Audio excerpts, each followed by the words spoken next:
Juffrou gaan nou vir jou 'n bietjie meer verduidelik oor verskillende soorte sinne. So kom ons kyk wat ons kry.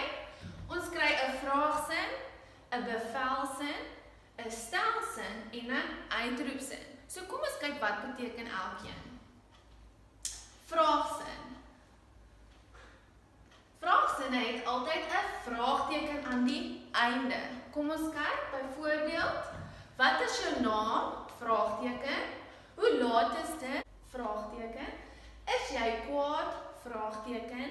Is dit jou hond wat so blaf? Vraagteken. Kan jy sien, dit was alles vragies, daarom kry hy 'n vraagteken aan die einde.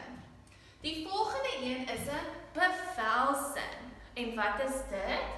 Dit is 'n opdrag of bevel aan iemand en het 'n punt aan die einde van die sin. So, jy gee 'n opdrag aan iemand, jy bevel hom om iets te doen. Byvoorbeeld, jy moet nou dadelik gaan slaap, gaan maak jou kamer skoon, tel op jou klere en sit weg jou foon. Dit is alles ietsie wat iemand vir jou sê om te doen. OK, en ons volgende een. Stelsin. En wat is 'n stelsin? Hierdie sin is slegs om inligting oor te dra en het altyd 'n punt aan die einde van die sin. OK, kom ons kyk na ons voorbeelde. Dit is 'n mooi dag. Die huis is skoon. Vandag is Woensdag.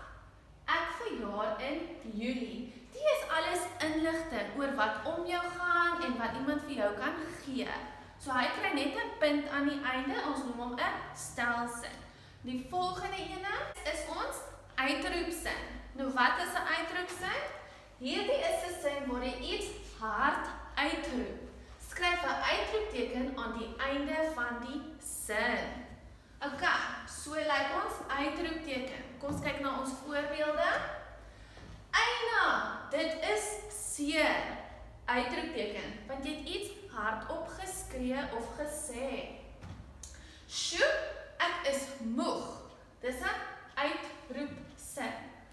Kom hier, daar's 'n uitroepteken en help met 'n uitroepteken. Hierdie is alles sinnetjies of woorde wat jy hardop uitroep.